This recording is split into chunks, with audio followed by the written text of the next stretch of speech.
Hello students. So come to the next part, that is why DNA is better genetic material. हमने genetic material के properties enlist किए थे. The genetic material should be stable enough. Genetic material should stable. Along with that, it should explain variation as well as this variation as well as differences among the species, जिसको हमने बोला था diversity. बराबर. Genetic material should have ability to replicate. बराबर. तो ये जो properties हमने एक्सप्लेन की थी वो डीएनए और आरएनए को जस्टिफाई करती है, क्योंकि डीएनए आरएनए का स्ट्रक्चर न्यूक्लियोटाइड से ही बना है. DNA is a polymer of nucleotide, deoxyribonucleotide. RNA is also polymer of RNA is a polymer of ribonucleotide. Right. दोनों का स्ट्रक्चर बेसिकली सेम है. राइट. डीएनए की भाषा, डीएनए में इंफॉर्मेशन कैसी छुपी है? डीएनए के पास बिड्स है, यूनिट, न्यूक्लियोटाइड. 4 प्रकार के न्यूक्लियोटाइड है, समझ लो 4 कलर के बिड्स है. एक डीएनए बनाने के लिए 4 कलर के बिड, adenine nucleotide, guanine nucleotide, thymine nucleotide, cytosine nucleotide. RNA के लिए adenine nucleotide, guanine nucleotide, uracil nucleotide और साइटोसिन न्यूक्लियोटाइड. राइट. दोनों के पास 4 कलर के बिड है. डीएनए के पास ये 4 कलर के बिड लाखों की संख्या में है. आरएनए के पास यही 4 प्रकार के बिड, एडेनिन, ग्वानिन, यूरासिल, साइटोसिन, हजारों प्रकार के हैं. Compare to DNA, RNA is bit smaller but structurally alike. बराबर. ओके. सो डीएनए आरएनए ये दोनों जो न्यूक्लिक एसिड है, नेचर ने डीएनए को ही क्यों चुना? राइट. जो हमने प्रॉपर्टीज इनलिस्ट की थी कि डीएनए ज्यादा स्टेबल है आरएनए से कंपैरिजन में. Right. So we are discussing the same thing in detail. Got that? DNA RNA are polymer collectively called nucleic acid. Right. Both are having unit nucleotides. Both are polynucleotides. बराबर. Structurally they are alike.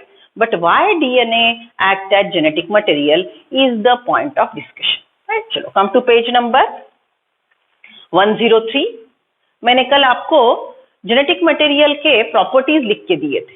That why और which chemical, कौन से properties होने के बाद वो chemical genetic material बोल के काम करेगा. Right. So see, can you recall the 2 chemical differences between DNA and RNA? DNA is deoxyribonucleic acid, RNA is ribonucleic acid. DNA generally double stranded, RNA generally single stranded. DNA can replicate, RNA rarely. Right. Okay. Then DNA is master molecule stable. RNA is assistant of DNA and not that stable. बराबर. इतने points आप जानते हो. DNA के पास deoxyribose sugar है, RNA के पास राइबोस शुगर है. डीएनए के पास थाइमीन न्यूक्लियोटाइड है. राइट. आरएनए के पास यूरासिल है. Thymine is substituted by uracil. तो ये डिफरेंसेस राइट नाउ आप लिख सकते हो. बराबर. तो कम टू फ्रेश पेज. उस पे आप पूरे डिफरेंसेस की तैयारी करोगे. Differentiate between DNA and RNA. अभी मैंने आपको 4-5 ही बताए, हमको कम से कम 20 डिफरेंसेस लिखने हैं इन टोटल. तो पूरा पेज छोड़ दो डिफरेंसेस बिटवीन डीएनए और आरएनए के लिए. पूरा पेज छोड़ दो differences between DNA and RNA के लिए. राइट. सो चलो come to properties. A molecule that can act as genetic material must fulfil the following criteria. ये आपने लिखा है, हम जस्ट टैली कर रहे हैं. It should be able to generate its replica. It should have ability to replicate. Second, it should chemically and structurally stable. Stable क्यों? वो भी हमने लिखा. It should be stable enough for continuity of the species. Human being का baby human being, bacteria का baby bacteria. बराबर. So species should continue. That will possible only when DNA can produce its exact copy, replica. Replica के पास same information होगी. Right. तो human being के पास same information जाएगी तो वो ह्यूमन बीइंग होगा. लेकिन इसके बाद हमने बोला stable enough for continuity of the species but should explain variation. Human being का बेबी ह्यूमन बीइंग है लेकिन क्लोन नहीं है. Right. So come to the next point. It should chemically and structurally be stable. It should provide the scope for slow changes, mutation that are required for evolution. DNA में बदलाव होना चाहिए। Mutation में sudden abrupt change होता है जो heritable होता है, बराबर, राइट। वेरिएशन में डीएनए के न्यूक्लियोटाइड के सीक्वेंस में थोड़े थोड़े बदलाव आएंगे, स्पीसीज वही रहेंगी लेकिन क्लोन नहीं रहेंगे, बराबर। So DNA should undergo mutation, DNA should explain variation, DNA should explain diversity, उसमें इतनी भी विविधता हो कि ये पूरे बायोस्फीयर में जितने लिविंग ऑर्गेनिज्म है उतने प्रकार का जेनेटिक मटेरियल डीएनए हो। Okay, it should provide a scope for slow changes, that is mutation, which are required for evolution. ये changes धीरे धीरे धीरे accumulate होंगे, right? और अलग अलग species बनते जाएंगे, that is the process of evolution. So cause of evolution is, ultimate cause of evolution is mutation, right? अब ये डिटेल में हम सीखेंगे। It should be able to express itself in a form of Mendelian character. Mendelian character याद है ना, capital T small t 10th में सीखा था। अगर कैपिटल टी है तो प्लांट टॉल होगा, अगर स्मॉल टी है तो प्लांट ड्वार्फ होगा। सो डीएनए ये मेंडेलियन फैक्टर है, उसके जैसे उसने हेरिटेबल कैरेक्टर रेगुलेट करने चाहिए, right. So all this points we discussed. Now come to the next part. If one examines each requirement one by one, because of rule of base pairing and complementarity, both the nucleic acid DNA RNA have the ability to direct their duplication. दोनों का structure similar है, right. ए अगर nucleotide है तो ए के आगे, right, T nucleotide add होगा, सी के साथ जी न्यूक्लियोटाइड ऐड होगा। याद है आपको मैंने सेल डिवीजन लेसन में ब्रीफली डीएनए रेप्लिकेशन का प्रोसेस सिखाया था। देखो, ये एक डीएनए का स्ट्रैंड, ये दूसरे डीएनए का स्ट्रैंड, ये दोनों स्ट्रैंड ऐसे सेपरेट होंगे। इस पे जो न्यूक्लियोटाइड का सीक्वेंस है वो ओपन अप होगा।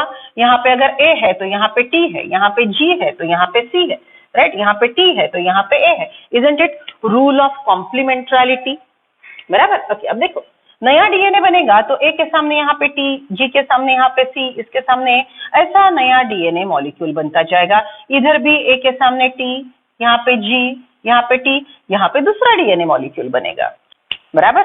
और अल्टीमेटली ये दो डीएनए स्ट्रैंड एक दूसरे के साथ कॉइल हो जाएंगे। सो रेप्लिकेशन के लिए ये रूल ऑफ कॉम्प्लीमेंट्रिटी बहुत जरूरी है। कॉम्प्लीमेंट्री बेस पेयरिंग की वजह से ये डीएनए के रेप्लिका बनते हैं। So rule of complementarity is there, it's true for DNA, it is also true for RNA. दोनों के लिए ये ट्रू है, तो दोनों वैसे रेप्लिकेशन की क्षमता रख सकते हैं। लेकिन कौन रेप्लिकेट होता है? DNA.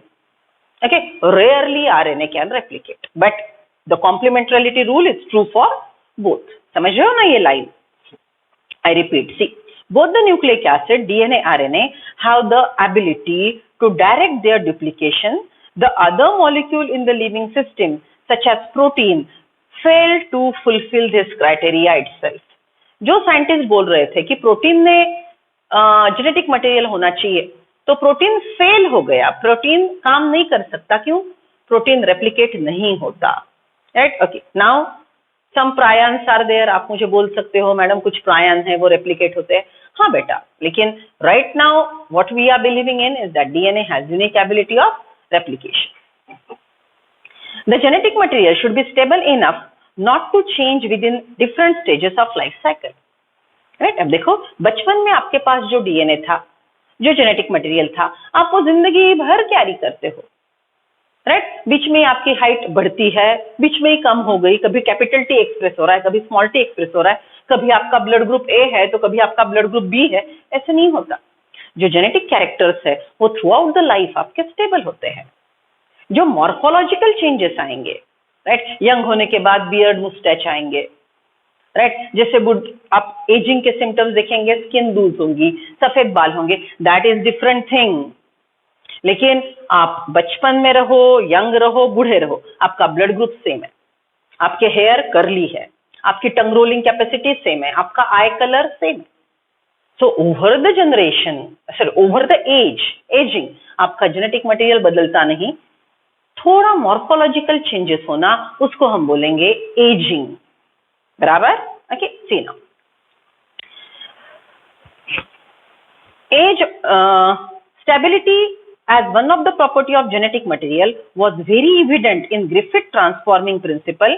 itself that heat when killed the bacteria at least did not destroy some of the properties of genetic material. देखो ग्रिफिथ के एक्सपेरिमेंट में हमने क्या किया, बैक्टीरिया लिया, बैक्टीरिया को हिट किल किया, राइट, फिर उसका genetic material, heat killed bacteria का genetic material living R type में गया और वहां पे उसने काम किया। मतलब हीट की वजह से डीएनए टोटल डिस्ट्रॉय नहीं होगा, बराबर। अब देखो यहाँ पे दो शब्द थोड़ा बोलना चाहती हूँ, डीनेचरेशन, रीनेचरेशन। अगर डीएनए को हीट करते हो तो इसका ये जो स्ट्रक्चर है ये डीनेचर हो सकता है, कूल करो फिर से रीनेचर हो जाएगा। So denaturation on heating, renaturation on cooling, it's possible, बराबर। DNA can prepare its own copy, DNA खुद का रेप्लिकेशन करता है, इसको, ये प्रोसेस को बोलते हैं autocatalytic property. DNA preparing DNA, the process is called autocatalytic property. DNA preparing RNA is called heterocatalytic property, बराबर। सो ये सब डीएनए के पास है, इसमें से कुछ पॉइंट आरएनए के पास मिसिंग है। ओके, अब ये थोड़े शब्द इधर उधर आउट ऑफ सिलेबस जाएंगे लेकिन इंपॉर्टेंट है, ओके, अच्छे से समझ ले रहे हो, ठीक है। सी, Griffith principle, transforming principle itself, that heat which killed the bacteria at least did not destroy some of the properties of genetic material. Heat की वजह से डीएनए के पूरे प्रॉपर्टीज में बदलाव नहीं आया। This is now easily be explained in light of DNA that the two strands being complementary if separated by heating come together. ये जो डीएनए के स्ट्रैंड सेपरेट होते हैं ना रेप्लिकेशन के टाइम, वैसा हीटिंग के टाइम भी दो स्ट्रैंड सेपरेट होते हैं, कूल हो गया तो फिर से, राइट। सो देखो ये ऐसा डीएनए है, राइट, इसको आपने हीट किया तो ये सेपरेट हो जाएगा, फिर से कूल किया, फिर से कूलिंग किया, राइट, तो ये फिर से कॉइल हो जाएगा। सो डीएनए हीटिंग के बाद सिंगल स्ट्रैंडेड होता है, इसको बोलेंगे डीनेचरेशन। कूलिंग के बाद फिर से अपना स्ट्रक्चर ला लेता है, इसको बोलेंगे रीनेचरेशन, डीनेचरेशन। समझ रहे हो, राइट। सो हिट करने के बावजूद डीएनए का डिजीज कॉजिंग एबिलिटी डिस्ट्रॉय नहीं हुआ, that is the property. This is now can be explained in light of DNA that the two strands being complementary is separated by heating come together when appropriate conditions are provided. Further, OH group present at every nucleotide is in RNA is reactive group and makes RNA liable and easily degradable. ये question का answer, DNA better genetic material क्यों है? क्योंकि DNA के पास deoxyribose sugar है, right. Deoxyribose sugar के बारे में हमने क्या बोला था, याद करो अच्छे से। ये इसके पास ये राइबोज शुगर है, इसका पहला कार्बन, दूसरा कार्बन, तीसरा कार्बन, चौथा कार्बन, पांचवा कार्बन, यहाँ पे अगर OH है तो ये राइबोज शुगर है। ये OH ग्रुप जो सेकंड कार्बन को अटैच्ड है, राइट, ऐसा स्ट्रक्चर किसके पास मिलेगा हमको? आरएनए के पास। ये OH के ग्रुप की वजह से आरएनए के न्यूक्लियोटाइड रिएक्टिव है, बराबर।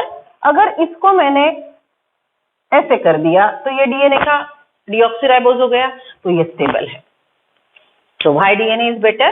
Because it has deoxyribose sugar. Why deoxyribose is stable? Because its second carbon is not attached to reactive hydroxyl group. Right? See, RNA is also known as to be catalytic. यहाँ पे दो reason मिले हैं आपको। पहला reason मिला RNA is liable and easily degradable, heat sensitive है, okay, easily degradable है, so RNA genetic material के काबिल नहीं है, it's not worth it, right? RNA is now known to be catalytic. Catalyst मतलब एंजाइम, वो कभी कभी एंजाइम जैसा काम करता है, तो अलग अलग केमिकल से रिएक्ट होता है, बराबर। Then hence reactive RNA are more reactive, therefore DNA chemically is less reactive and structurally more stable when compared to RNA. DNA जब RNA से कंपेयर करेंगे तो DNA ज्यादा स्टेबल है, therefore among the two nucleic acid the DNA is better genetic material. समझ गए reason? One more reason here given. In fact, presence of thymine at a place of uracil also confers additional stability to DNA. Okay, so हमारे पास total 4 reason है why DNA is better genetic material. DNA is more stable because of ribose sugar, because of HH, 2 second carbon. DNA is thermostable.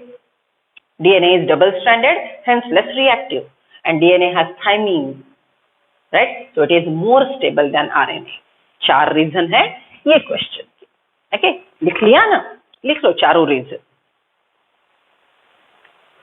Detailed discussion about the requirement, understanding of the process of repair in DNA, and you will study this process in higher classes. DNA जब replicate करता है तो एक हाथ दूसरी गलती कर लेता है, लेकिन वो गलती सुधारने की क्षमता DNA के पास है. So DNA is a better genetic material. Okay, see. In fact, in higher classes, both DNA and RNA are able to mutate. दोनों में थोड़े थोड़े बदलाव, sudden abrupt changes आ सकते हैं. In fact, RNA being unstable, mutate at the faster rate.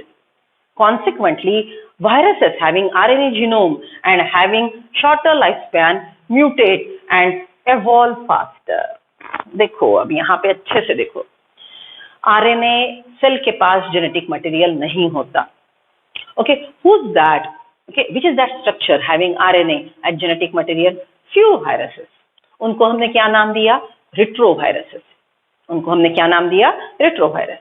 अब देखो, virus के पास RNA है जिसको हम रिट्रोवायरस बोलेंगे, राइट? वो RNA होने की वजह से म्यूटेशन फास्ट करेगा, उसका जेनेटिक मटेरियल बदलते जाएगा. जैसे कोविड-19 ले लो. What is this 19?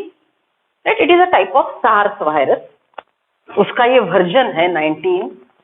समझ लो हमने कोविड-19 के लिए वैक्सीनेशन बना लिया, तो जल्द ही कोविड-20 आ सकता है, क्योंकि RNA फास्ट म्यूटेशन करता है. समझ रहे हो? तो RNA वाले वायरस से हमको ज्यादा डर है. Okay, right? Because RNA is a genetic material which goes on changing. आज ये वायरस ऐसा है, डिजीज कॉज करेगा, उसके लिए हमने कुछ वैक्सीनेशन डेवलप कर दिया, वो खुद में बदल देगा. तो अब वो वैक्सीन की वजह से, वो केमिकल से वो मरेगा नहीं, या उसकी इम्यूनिटी हमारे पास नहीं रहेगी. तो हमको नए वायरस के लिए नया वैक्सीनेशन डेवलप करना पड़ेगा. Isn't it a complicated and a risky part? Right? Okay. See. RNA can directly code for synthesis of protein, hence can easily express the character. DNA, however, is dependent on RNA for synthesis of protein. अब ये थोड़े आगे की बात कर रहे हैं. Okay? DNA, RNA के काम के बारे में बात कर रहे हैं, राइट? लेकिन हमने थोड़ा इसके पहले सीखा था. याद है, मैंने आपको 11th में सेंट्रल डोमा ऑफ लाइफ ये बताया था. What is central dogma of life? हमने ऐसे लिखा था, DNA इज genetic material, it has ability to replicate. ये प्रोसेस DNA बनाएगा, इसको हम बोलेंगे रेप्लिकेशन. DNA अपने असिस्टेंट बनाएगा, rRNA, mRNA, tRNA, राइट? ये प्रोसेस को हमने बोला ट्रांसक्रिप्शन, राइट? देन RNA ये तीनों के साथ काम करेगा, राइबोसोम से जुड़ेगा.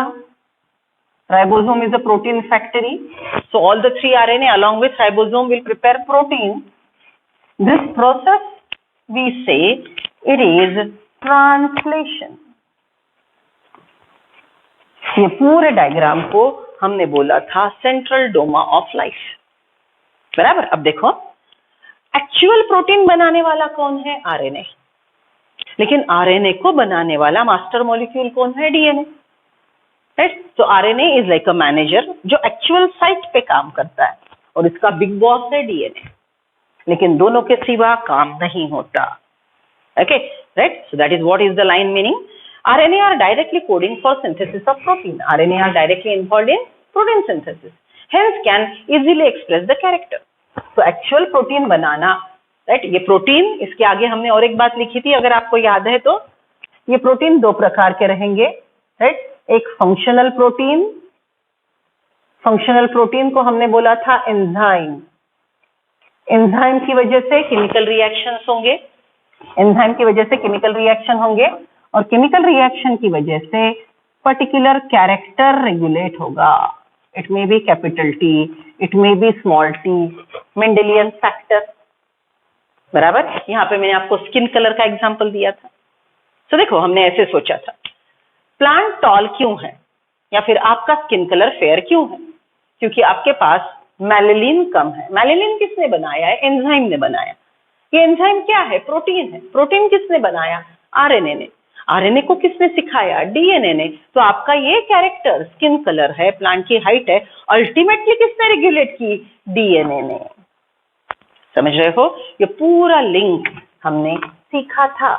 तो एक्चुअल कैरेक्टर रेगुलेट करना, एंजाइम बनाना, प्रोटीन बनाना आरएनए का काम है।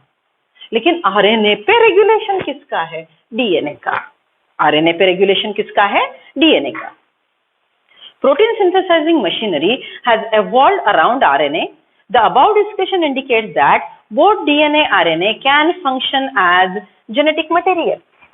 बराबर? डीएनए तो मास्टर मॉलिक्यूल है ही, लेकिन समझ लो हमने आरएनए को मैनेज कर लिया, मैनेजर को हमने मैनेज कर लिया कि भाई निपटा ले, काम समझा ले। तो हाँ, कुछ कैरेक्टर हम सिर्फ मैनेजर को, सिर्फ आरएनए को पकड़ के करवा ले सकते हैं। यही मैनिपुलेशन हम बायोटेक्नोलॉजी में करेंगे, जेनेटिक इंजीनियरिंग में करेंगे, तो वो आगे जाके सीखेंगे। I am just briefing you, बराबर। तो डीएनए भी काम रेगुलेट करता है, आरएनए भी अपने लेवल पे काम रेगुलेट करता है। तो both are working to regulate the character this way, that way. But DNA being more stable is perfect for storage of genetic information. For the transmission of genetic information, RNA is better. Main storage, main stable big boss is DNA, right? और reactive, धड़ाधड़ काम करने वाला RNA is more better assistant, which will regulate the character. बराबर। Okay, अब देखो RNA के 3 प्रकार है, rRNA, mRNA, tRNA, right. RRNA is ribosomal RNA. Ribosomal RNA याद है आपके पास? राइबोसोम नाम के हमने सेल ऑर्गेनेल सीखे थे चैप्टर सेल में, right. What are those? Ribosome, protein factories, right. उसके हमने 2 प्रकार सीखे थे, smaller sub unit and larger sub unit. ये क्या है? प्रोटीन का एग्रीगेशन है, राइट। ये ऐसा शेप देखा था हमने, राइट। ये प्रोटीन का एग्रीगेशन है, इसको मेम्ब्रेन नहीं है, और ये प्रोटीन के एग्रीगेशन में आरआरएनए कॉइल होके पड़ा है, राइट। तो राइबोसोम के अंदर जो है उसको बोलेंगे आरआरएनए, बराबर। फिर हमने एक बात सीखी थी, एमआरएनए, ये मैसेंजर आरएनए है। डीएनए का मैसेज लिख के लेने वाला आरएनए है। ये मैसेंजर आरएनए को ये राइबोसोम जुड़ेंगे, जो अभी हमने ड्रॉ किए, ये राइबोसोम जुड़ेंगे। राइबोसोम के अंदर यहाँ पे ये आरआरएनए है, देखो ये एमआरएनए जो मैसेज कैरी करता है, राइबोसोम के अंदर है आरआरएनए, राइट। और फिर यहाँ पे बनेगी एक अमाइनो एसिड की माला। तो ये अमाइनो एसिड को यहाँ पे लाके, राइट, ये जो मैं ड्रॉ कर रही हूं ये, राइट, ये है टीआरएनए जो अमाइनो एसिड को ट्रांसफर करता है। साइटोप्लाज्म में से अमाइनो एसिड को उठा के उसको प्रोटीन सिंथेसिस के जगह पे ट्रांसफर करने वाला ट्रांसफर आरएनए। समझ रहे हो तीनों, right. So what we discuss, there are 3 assistant of DNA, rRNA, mRNA, tRNA. मैंने आपको बोला था ये सीक्वेंस भी ध्यान में रखेंगे, RMT, right. RRNA ribosomal RNA, it is present in ribosome. mRNA messenger RNA which carries message, and tRNA transfer RNA which carries transfers amino acid from cytoplasm to site of protein synthesis, right. So detailed information of all the 3 RNAs will be very clear after discussing protein synthesis, बराबर। तो यहाँ पे हमने सिर्फ brief किया RNA के प्रकार। बाद में आरएनए का चार्ट लिखेंगे, उनके पूरे प्रॉपर्टीज सीखेंगे, उनके काम भी सीख लेंगे, right? Getting me? So this is how RNA was the first genetic material. ये पॉइंट को स्टार पॉइंट लिख लो। ये प्लैनेट पे जब लाइफ एवॉल्व हुआ तो पहला जेनेटिक मटेरियल क्या था? आरएनए। तो फिर लाइफ ने आरएनए को रिजेक्ट क्यों किया? Because it was not stable, खटाखट म्यूटेशन कर रहा था, राइट? लाइफ को नहीं चाहिए, लाइफ को चाहिए स्पीसीज शुड परपेचुएट, राइट? तो आरएनए पीछे हट गया और डीएनए डबल स्ट्रैंडेड होके स्टेबल जेनेटिक मटेरियल बना। But the first genetic material on this planet is RNA, बराबर? Always the genetic material is DNA. An immediate question becomes evident, which is the first genetic material. It shall be discussed in detail in the chapter on chemical evolution. But briefly, we shall highlight some of the facts and the points. RNA was the first genetic material. There is now enough evidence to suggest that essential life processes such as metabolism, translation, splicing, etc. evolved around RNA. ये जो काम करता है ना RNA ribosome के साथ जुड़ के ये जो प्रोटीन बनाता है, इसी के डिटेल्स है translation, splicing and all, right? तो ये काम जो आरएनए करता है ये लाइफ के लिए इसेंशियल है। वो डीएनए के अंडर करेगा तो अच्छे से करेगा, लेकिन वो खुद भी करेगा, राइट? तो उसमें बार बार बदलाव आएंगे, बराबर? सो आरएनए क्षमता रखता है, but because it is not stable, it is rejected by nature. And now the DNA is preferred genetic material, and all prokaryotic cell, eukaryotic cell have dsDNA as genetic material, right? Okay, see. But RNA being catalyst was reactive and hence unstable. Therefore, DNA has evolved from RNA with chemical modifications that make it more stable. DNA being double-stranded and having complementary strand further resists changes by evolving a process of repair. Okay, देखो ये question का answer, why DNA is the genetic material, better genetic material? मैंने 4 reason दिए थे, उसमें और 2 add कर लो. DNA is double-stranded, hence more stable. And one more, during replication, DNA जो गलतियां करता है, वो गलतियां रिपेयर करने की क्षमता डीएनए के पास है. So DNA is better genetic material, right?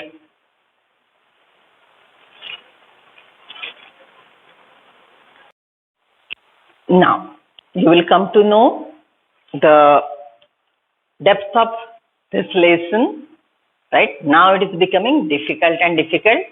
Be very careful and work with me. This is DNA replication. Now we are starting the unique ability of a DNA, which is genetic material. वो replicate कैसे करता है, right? So I'm just giving you in general idea today. Details we'll discuss in next lecture, right? So see, this is double-stranded DNA. Diagram अच्छे से समझ लो. ये diagram का explanation NCERT में है, स्टेट बोर्ड में है. ये डायग्राम आपको कहीं पे नहीं मिलेंगे. This is double stranded helically coiled DNA molecule, B type of DNA. It is most common, studied by Watson and Crick. Its width is 20 Armstrong unit, right? In one loop, 10 base pair, 10 rungs. This is B type of DNA. It is acidic molecule, coils with basic protein, and the coiling is right-handed. Coiling is right-handed. Right-handed coiling means what? Central axis, imaginary axis पे DNA coil होता है ना.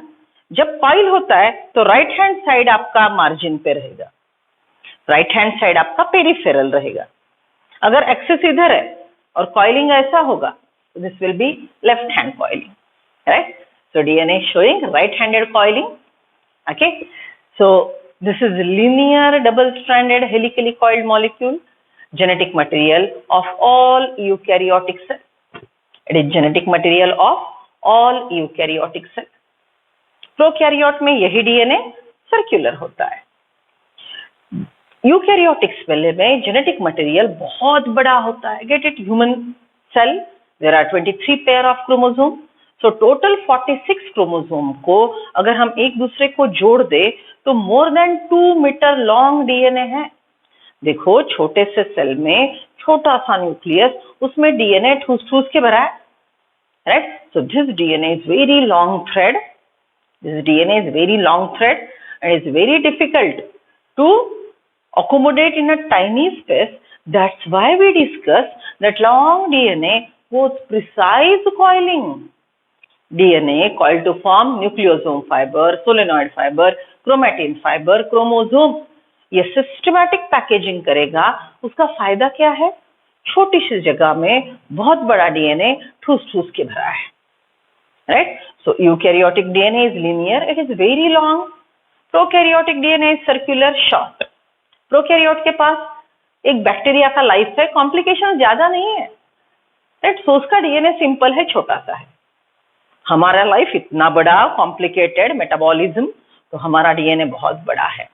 ठीक है, सो देखो DNA replication, अगर DNA बड़ा है तो टाइम ज्यादा लेगा, अगर डीएनए छोटा है तो रेप्लिकेशन को टाइम कम लगेगा, सिंपल सी बात। लेकिन हमने जो सेल डिवीजन में सीखा था, DNA replicates in S phase of interphase and it is occupying major part of cell cycle. So total cell cycle को जो टाइम लगता है उसमें का 95% इंटरफेज लेती है, और इंटरफेज में longest G1, second longest is S phase. So total cell cycle में सबसे ज्यादा G1 को जगह जाएगी, टाइम ड्यूरेशन जाएगा, उसके बाद कौन है? तो S phase. So DNA replication is really complicated, time consuming, right? And it is a process which is one of the important event in cell cycle. So eukaryotic cell, complicated life, बड़ा DNA, तो DNA replication के लिए time लगेगा। लेकिन human cell 24 hours की generation time रखता है, याद है? इस सेल का जनरेशन टाइम बोलो, इस सेल का generation time 20 minutes, human cell का generation time 24 hours. So get it, 2 metre लंबा डीएनए खटाखट रेप्लिकेट होके एक सेल के 2 सेल 24 आवर्स में बनेंगे। इमरजेंसी, आप वुंडेड हो, सेल डिवीजन रैपिड हो रहा है, तो ये डीएनए रेप्लिकेशन रैपिड होना चाहिए। Okay, so eukaryotic DNA, linear DNA, long DNA, so as to compensate the requirement of speed, जो स्पीड से डीएनए रेप्लिकेशन होना चाहिए वो अकोमोडेट करने के लिए यूकैरियोटिक डीएनए के पास ज्यादा ओरिजिन रहेंगे। यूकैरियोटिक डीएनए के पास ज्यादा ओरिजिन रहेंगे, मतलब डीएनए रेप्लिकेशन का काम ये ओरिजिन पे शुरू होगा, ओरिजिन पे शुरू होगा। ज्यादा ओरिजिन, ज्यादा जगह काम शुरू होगा, ज्यादा ओरिजिन, ज्यादा जगह काम शुरू होगा, तो फटाफट डीएनए रेप्लिकेशन कंप्लीट होगा, बराबर? तो जस्ट इमेजिन, यहाँ से दिल्ली का रास्ता हमको रिपेयर करना है। अगर एक ही जगह काम शुरू करोगे, राइट, तो प्रोसेस बड़ा लंबा चलेगा। 10-15 जगह काम शुरू करो, दोनों साइड से, एक जगह काम शुरू करो, दोनों साइड जाओ, दोनों साइड जाओ, राइट? तो ऐसे बाय डायरेक्शनल काम करते जाओगे तो काम फास्ट होगा। Same thing true for DNA replication. Linear eukaryotic DNA has many origin, point number 1। Now it is helically coiled, right? That too it coiled to form nucleosome fiber, solenoid fiber. Replication के time DNA uncoil होगा. Chromatin will uncoil to solenoid. Solenoid will uncoil to nucleosome fiber. Nucleosome will uncoil to double-stranded DNA. Double-stranded DNA uncoil to become a loosely coiled DNA. तो यहाँ पे कौन सा process चल रहा है डीएनए का?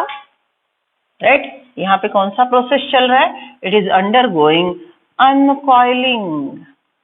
अनकॉइलिंग मतलब डीएनए लाइफ का बुक है, खोल के उसको पढ़ के एग्जैक्ट कॉपी बनाएगा, right? Okay, DNA is book of life, लाखों पेजेस का बुक है।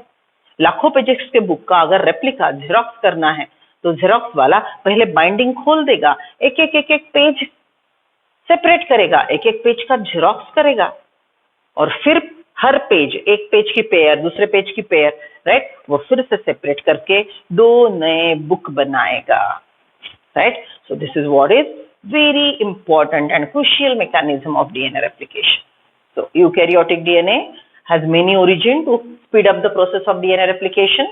At origin, the DNA replication starts after uncoiling. Helically coiled DNA, right, जो uncoil हो चुका है, chromatin, solenoid fibre, nucleosome fibre और डीएनए, अब ये पहले एंजाइम के साथ काम करेगा, that is endonuclease. Endonuclease work at origin and it cuts the DNA. ये डीएनए को यहाँ पे कट करेगा. ओके, अब देखो, जस्ट इमेजिन कि अगर डीएनए टाइटली कॉइल्ड रोप है, आपने कभी रोप देखा, राइट, लाइक पानी निकालने के लिए बड़ा सा रोप होता है, लिफ्ट का रोप होता है, दो स्ट्रैंड टाइटली कॉइल्ड होते हैं.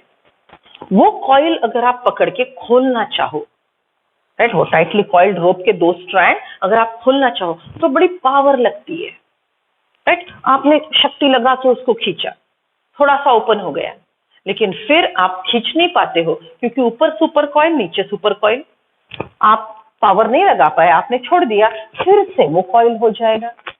सो डीएनए हमको खोलना है, राइट. तो अगर दो स्ट्रैंड में से एक स्ट्रैंड हमने कट कर दिया, देखो यहाँ पे कट कर दिया, इट विल अनकॉइल, डीएनए विल अनकॉइल. दो रोप में से, दो स्ट्रैंड में से एक स्ट्रैंड को कट करो, डीएनए अनकॉइल हो जाएगा. अनकॉइल होने के बाद फिर से रीसीलिंग कर दो, हमको लूजली कॉइल्ड डीएनए मिलेगा. लूजली कॉइल्ड डीएनए के स्ट्रैंड ऐसे पकड़ के खोलना आसान जाएगा. समझ रहे हो ना? Why it uncoil and the endonuclease cut at origin? Endonuclease cut at origin.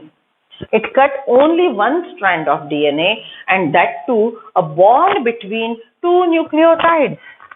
दो न्यूक्लियोटाइड के बीच में, यहाँ पे एक न्यूक्लियोटाइड है, यहाँ पे दूसरा न्यूक्लियोटाइड है, दोनों के बीच में का बॉन्ड ध्यान में रखो.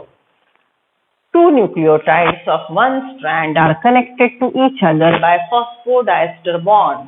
तो endonuclease ने कौन सा बॉन्ड तोड़ा? Phosphodiester bond. दोनों स्ट्रैंड के तोड़े कि एक ही स्ट्रैंड का तोड़ा? एक ही स्ट्रैंड का तोड़ा, बराबर. तो डबल स्ट्रैंडेड डीएनए के एक स्ट्रैंड में जो दो न्यूक्लियोटाइड है उसको तोड़ने वाला enzyme endonuclease. Endonuclease will cut phosphodiester bond, DNA will uncoil, again resealing. Uncoil करने का फायदा क्या है? दो स्ट्रैंड सेपरेट करने में आसानी होगी. पहले वो कॉइल थे, अब लूजली कॉइल हो गए, तो ऐसे पकड़ के उसको खींचना, राइट, और उसको दो स्ट्रैंड को सेपरेट करना हमको आसान होगा. All are enzymatic reaction, right. See, endonuclease work at origin, cut the phosphodiester bond of one strand. Because of that, DNA uncoil, again resealing, and you get loosely coiled DNA. Diagram अच्छे से देखो. देखो, ये जो ऊपर का यहाँ का डीएनए है, राइट, ये डीएनए पे अभी कुछ भी प्रोसेस शुरू नहीं हुआ. ये डीएनए पे अभी कुछ भी प्रोसेस शुरू नहीं हुआ. यहाँ पे डीएनए खुल चुका है, राइट. यहाँ पे अभी कुछ प्रोसेस नहीं हुआ. ये दूसरा ओरिजिन है, यहाँ पे फिर से खुलेगा, बराबर. सो बड़े से डीएनए पे यहाँ पे कुछ नहीं चल रहा है, यहाँ पे रेप्लिकेशन शुरू हो गया. यहाँ पे कुछ नहीं चल रहा है, यहाँ पे रेप्लिकेशन शुरू हो गया. यहाँ पे कुछ नहीं चल रहा है, यहाँ पे रेप्लिकेशन शुरू हो गया.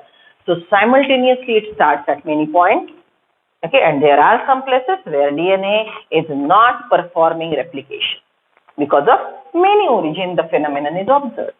ये पूरा डीएनए अगर विजुअलाइज करोगे तो जहां जहां पे ओरिजिन है वहां वहां पे हमको ये सिंगल स्ट्रैंड सेपरेट होता हुआ दिखाई देगा.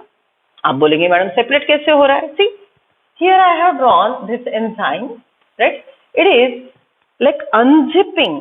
देखो, आपके स्कूल बैग्स होती है आपकी, राइट, उसको दो, जो उसकी जिप होती है उसको दो रनर होते हैं, बराबर. तो देखो, DNA is like a zip. ये दो एरो आर लाइक रनर. ये रनर, ओके, ये रनर ऐसे दोनों साइड से बाय डायरेक्शनली डीएनए को अनजिप करते जाएंगे. तो अनजिप करते वक्त ये हाइड्रोजन बॉन्ड तोड़ रहे हैं. तो ये जो अनजिप करने वाला एंजाइम है, it is called REP protein, DNA unwinding protein, helicase and DNA unzipping protein. चार नाम बोले मैंने.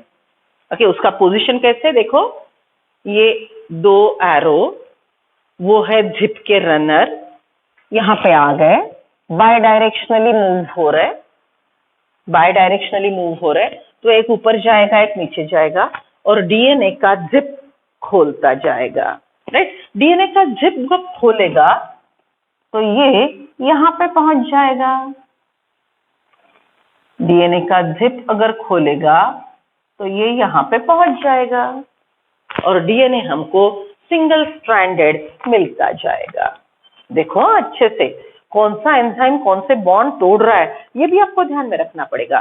सबसे पहला एंजाइम एंडोन्यूक्लिएज, न्यूक्लियोटाइड को तोड़ने वाला।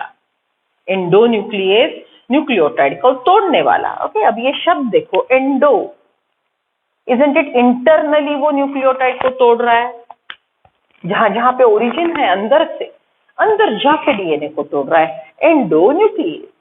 अगर दूसरा नाम होता एक्सोन्यूक्लिएज तो वो एक्सटर्नल, समझ लो डीएनए यहाँ पे खत्म हो रहा है, ये डीएनए यहाँ पे खत्म हो गया तो सबसे एंड का न्यूक्लियोटाइड तोड़ा, राइट, फिर दूसरा न्यूक्लियोटाइड तोड़ा। ऐसे अगर एंड से वो कट करता है तो वो एंजाइम को बोलेंगे एक्सोन्यूक्लिएज। इंटरनली कट करता है तो उसको बोलेंगे एंडोन्यूक्लिएज। समझ रहे हो? तो endonuclease, exonuclease are cutting the nucleotide. They are nuclease enzymes, nucleotide को तोड़ने वाले। Exonuclease cut at the end, 5' end or 3' end. Endonuclease cut at origin internally. It cut only one strand. It cut the bond between two successive nucleotides of same strand. So it cut the phosphodiester bond.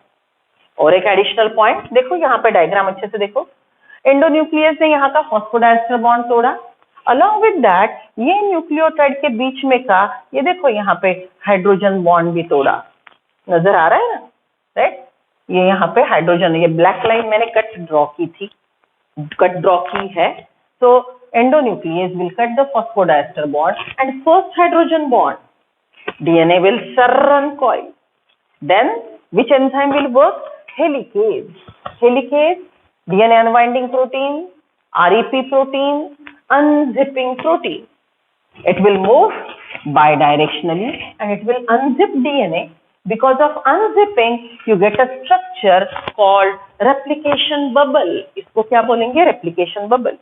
जितने origin उतने replication bubble मिलेंगे। Replication bubble के and में यहाँ पे जो enzyme काम कर रहा है, रेप्लिकेशन बबल के एंड में यहाँ पे जो एंजाइम काम कर रहा है, दैट विल बी हेलिकेज। कौन से बॉन्ड तोड़ते जा रहा है? Hydrogen bond. हेलिकेज कौन से बॉन्ड तोड़ते जा रहा है? Hydrogen bond. और हमको ये रेप्लिकेशन बबल मिल गया, बराबर। अब ये खोलते जा रहा है ऊपर ऊपर ऊपर दोनों साइड से। Helicase is moving bidirectionally, am I correct? जैसे ऊपर जाएगा तो हमको डीएनए कैसे मिलेगा? देखो, ये डीएनए यहाँ पे अभी कुछ नहीं हुआ, ये डीएनए जो अभी लूजली कॉइल्ड है, ये डीएनए यहाँ पे अभी कुछ नहीं हुआ, ये डीएनए अभी लूजली कॉइल्ड है, और ये डीएनए अब पूरा खुल चुका। ये डीएनए पूरा अब खुल चुका, बराबर। इसको क्या नाम दिया था हमने? रेप्लिकेशन बबल, बराबर। तो और ये खुल गया तो हमको डीएनए इस प्रकार से मिलेगा। ओके, अब ये डायग्राम कैसी है? अच्छे से देखो। अगर मैं ये लोकेशन पे माइक्रोस्कोप एडजस्ट करूं, ये लोकेशन पे अगर मैं माइक्रोस्कोप एडजस्ट करूं तो मुझे डीएनए इस प्रकार से दिखेगा। देखो, यहाँ पे कुछ नहीं चल रहा है, ये डीएनए लूजली कॉइल्ड है। लूजली कॉइल्ड डीएनए में हाइड्रोजन बॉन्ड इंटैक्ट है, और ये खुल गया डीएनए तो यहाँ पे हाइड्रोजन बॉन्ड टूट गए। This is single stranded DNA performing the process of DNA replication, right? So ये replication fork, isn't it like a tuning fork? Physics में देखा होगा। ओके, ये ऊपर का देखेंगे, यहाँ पे अगर माइक्रोस्कोप एडजस्ट करेंगे तो हमको रेप्लिकेशन फोर्क कैसे दिखेगा? अगर मैं यहाँ पे माइक्रोस्कोप एडजस्ट करती हूँ तो मुझे रेप्लिकेशन फोर्क यहाँ का ये ऐसे दिखेगा, इजंट इट, राइट? ये डीएनए जो सिंगल स्ट्रैंडेड हो चुका, ये लूजली कॉइल्ड डीएनए, और ये डीएनए जहाँ पे अभी कौन सी भी प्रोसेस शुरू नहीं हुई, isn't it? So DNA replication is always bidirectional. Why? Because helicase is opening up the DNA bidirectionally. आपको ऊपर एक रेप्लिकेशन फोर्क मिलेगा तो नीचे भी एक रेप्लिकेशन फोर्क मिलेगा, right? Okay, so this is a parental DNA, single stranded DNA. This is a double stranded DNA, loosely coiled parental DNA. This is a parental DNA coiled one where no process of DNA replication has started yet. अभी तक शुरू नहीं होगी, जैसे helicase ऊपर जाएगा वो DNA को खोलता जाएगा, बराबर, right? So now this replication fork is ready for the process of addition of new nucleotides. Okay, अब यहाँ पे नए न्यूक्लियोटाइड का एडिशन होगा. You know the rule of complementarity. यहाँ पे अगर एडेनिन है, यहाँ पे अगर एडेनिन है, थाइमिन है, साइटोसिन है, बराबर, इसके कॉम्प्लीमेंट्री न्यूक्लियोटाइड यहाँ पे क्या थे? A will pair with thymine, T will pair with adenine, C will pair with G. अगर यहाँ पे G है तो यहाँ पे C है, isn't it? These black two strands are parental strands which are separated now. Helicase ने उनको सेपरेट कर दिया. अब यहाँ पे नए डीएनए न्यूक्लियोटाइड आके नया डीएनए का पॉलीमर बनेगा, नया डीएनए का पॉलीमर बनेगा. So see, the process of formation, the process of polymerization of new DNA is called DNA polymerization. DNA का पॉलीमराइजेशन करवाने वाला एंजाइम डीएनए पॉलीमरेज. एंजाइम के नाम फिर से रिपीट करते हैं. ओरिजिन पे कट करने वाला, अंदर से कट करने वाला एंडोन्यूक्लियेज, एक्सटर्नल कट करने वाला एक्सोन्यूक्लियेज. लेकिन हमारा काम का कौन है, हमारे सिलेबस में कौन है? एंडोन्यूक्लियेज. एंडोन्यूक्लियस ने कौन सा बॉन्ड तोड़ा? फॉस्फोडाइस्टर बॉन्ड और पहला हाइड्रोजन बॉन्ड. फिर आ गया helicase, REP protein, DNA unwinding protein, DNA unzipping protein, जो अनजिप रनर जैसा काम करता है, बायडायरेक्शनली मूव करता है, बायडायरेक्शनली मूव करता है और हाइड्रोजन बॉन्ड तोड़ते जाता है, राइट? हमको रेप्लिकेशन बबल मिला, बराबर. फिर दोनों स्ट्रैंड तैयार हो गए रेप्लिकेशन के लिए. तो यहाँ पे नए न्यूक्लियोटाइड का एडिशन चलता रहेगा कॉम्प्लीमेंट्री के रूल के अनुसार. Adenine will pair with thymine, thymine will pair with adenine, guanine, cytosine etcetera, and new strand of DNA will be synthesised in this way. तो नया डीएनए बनाने वाला एंजाइम, डीएनए का पॉलीमर बनाने वाला एंजाइम इज डीएनए पॉलीमरेज, बराबर. तो ये एंजाइम यहाँ पे कौन सा काम कर रहा है? इट इज डीएनए पॉलीमरेज, बराबर. ओके, अब और एक नाम ध्यान में रखेंगे. ये जो दो स्ट्रैंड सेपरेट हो रहे हैं, ये जो दो स्ट्रैंड सेपरेट हो रहे हैं, they are complementary, so they tend to coil with each other. यहाँ से हेलिकेज उसको रिमूव कर रहा है, लेकिन हेलिकेज उसके पे प्रेशर आ रहा है क्योंकि ये कॉम्प्लीमेंट्री स्ट्रैंड फिर से कॉइल करना शुरू करेंगे, राइट? तो ये सिंगल स्ट्रैंड को स्टेबल रखने वाला सिंगल स्ट्रैंडेड डीएनए, ये जो यहाँ पे बना है ना, ये सिंगल स्ट्रैंडेड डीएनए, इसको स्टेबल रखने वाला यहाँ पे एंजाइम आके जुड़ेगा, यहाँ पे एंजाइम आके जुड़ेगा. इसको बोलेंगे SSB protein, single strand binding protein. इसको क्या बोलेंगे? सिंगल स्ट्रैंड बाइंडिंग प्रोटीन, जो डीएनए को स्टेबल रखेगा, जो डीएनए को स्टेबल रखेगा. समझ रहे हो एंजाइम, बराबर. अब डीएनए पॉलीमरेज अपना काम करता जाएगा, नए डीएनए बनाते जाएगा. ये स्ट्रैंड पे भी नए डीएनए बनेंगे, ये स्ट्रैंड भी नया डीएनए का बनेगा, ये स्ट्रैंड भी नया डीएनए का बनेगा, राइट? फिर ये एक दूसरे के साथ कॉइल हो जाएंगे, ये यहाँ पे कॉइल हो जाएगा, एक से दो डीएनए बन गए. तो आज हमने सिर्फ एंजाइम के नाम और प्रोसेस ब्रीफ किया. फिर से एक बार एंजाइम रिपीट कर लेते हैं, चलो, राइट? क्वेश्चन आंसर के फॉर्म में. Eukaryotic DNA linear, circular, linear. How many origin? One or many? Many. Why? to promote the rate of DNA replication, right? What is generation time of human cell? 24 hours. How many origin a human DNA have for replication? Many. Origin is also called ori, right? What is significance of origin? Right? It is the point where DNA replication starts. Which enzyme cut at origin? Endonuclease. Okay, endonuclease का meaning क्या बोला मैंने? Internally nucleotide को तोड़ने वाला, right? Okay, endonuclease cut which bond? It will cut phosphodiester bond between two nucleotides of same strand. एक ही strand के दो न्यूक्लियोटाइड के बीच में फॉस्फोडाइस्टर बॉन्ड होता है, वो तोड़ने वाला। गड़बड़ नहीं करेंगे आप। देखो, ये जो दो न्यूक्लियोटाइड है ये हाइड्रोजन बॉन्ड से जुड़े हैं और ये दो न्यूक्लियोटाइड कॉम्प्लीमेंट्री स्ट्रैंड के हैं। तो आपको हमेशा न्यूक्लियोटाइड पेयर, अगर ऐसा शब्द यूज होता है तो पेयर मतलब हम दो स्ट्रैंड के न्यूक्लियोटाइड की बात कर रहे हैं। दो न्यूक्लियोटाइड ऐसे मैं अगर बोलूंगी, राइट, दो न्यूक्लियोटाइड अगर मैं ऐसे बोलूंगी तो ये यहाँ का एक न्यूक्लियोटाइड, यहाँ का दूसरा nucleotide. So two nucleotides of one strand, two nucleotides of complementary strand. Two nucleotides of complementary strand are complementary base pair. और ये दोनों complementary base pair के न्यूक्लियोटाइड हाइड्रोजन बॉन्ड से जुड़े हैं। एक ही स्ट्रैंड के दो न्यूक्लियोटाइड फॉस्फोडाइस्टर बॉन्ड से जुड़े हैं। याद आ रहा है ना? कंफ्यूजन नहीं होना चाहिए, बराबर? So endonuclease will cut the bond between two nucleotides of same strand. Which bond? Phosphodiester bond. What it signifies? DNA सर्र uncoil, right? बराबर बोले, सर्र शब्द बोलना है, okay? So DNA will सर्र uncoil. Again refilling. उससे फायदा क्या है?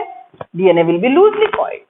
Loosely coiled हो गया तो उसको सेपरेट करना आसान होगा. Right? सेपरेशन का काम कौन सा एंजाइम करेगा? Helicase. Helicase is also called DNA unwinding protein, unzipping protein, REP protein. ये कैसे मूव करता है? Unidirectional, bidirectional? बायडायरेक्शनल. ये कौन से बॉन्ड तोड़ता है? Hydrogen bond. पहला हाइड्रोजन बॉन्ड किसने तोड़ा? एंडोन्यूक्लियस ने. कंटिन्यूअसली हाइड्रोजन बॉन्ड तोड़ते कौन जा रहा है? हेलिकेज. हेलिकेज ने हाइड्रोजन बॉन्ड तोड़े तो हमको ये जो स्ट्रक्चर मिला, इसको हम क्या बोलेंगे? Replication bubble. रेप्लिकेशन बबल दोनों साइड से ओपन होते होते होते आगे गया. रेप्लिकेशन बबल दोनों साइड से होते होते होते आगे गया तो हमको क्या मिलेगा? Replication fork. रेप्लिकेशन फोक क्या है? अगर ये रेप्लिकेशन बबल जो ओपन हो रहा है यहाँ पे माइक्रोस्कोप में अरेंज करती हूँ तो ऐसे दिखेगा, नीचे अरेंज करती हूँ तो ऐसे दिखेगा. DNA replication is bidirection. As the two strands are separated, which enzyme will start synthesising polymerisation of new strand? DNA polymerase. Right? It will add complementary base pair and daughter DNA which are indicated by red pen. Synthesis starts. Right? Helicase open करते जा रहा है, यहाँ पे pressure आ रहा है तो दो स्ट्रैंड को सेपरेट रखने में मदद करने वाला, उनको स्टेबल रखने वाला ये कौन है? It is SSB protein, single strand binding protein. Understood? Right? So details of DNA replication. Tomorrow, draw the diagram nicely. बहुत अच्छे से diagram उतार लो. As I said, it's nowhere given, but very much needed for understanding the concept. Right? Please draw the things.